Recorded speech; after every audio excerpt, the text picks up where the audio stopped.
Let's take a look inside this unit. When you download it, you will receive a folder, and inside that folder, you will receive all of the mini lesson materials here, the mini lessons here, and then this is a teacher's guide, terms, and then places to find me to get extra support. Let's go ahead and look at the materials. So the materials are broken down by day.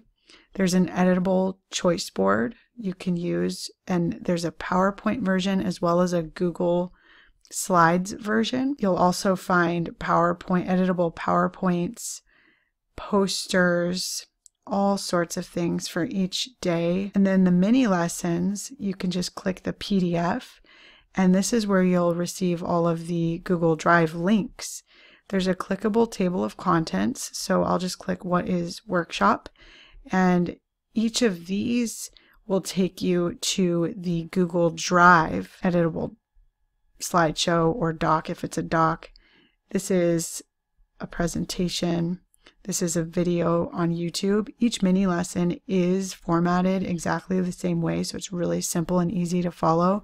There's always an objective, materials, a hook, a teaching point, modeling, what are you going to show students and what are you going to do and explain, work time, and then conferring, as well as share and what to do during share time. Let's go back to the table of contents and let's look at personalized note-taking. So as you can see, it's formatted exactly the same way that I was just showing you with what is workshop. So that's what's inside this unit.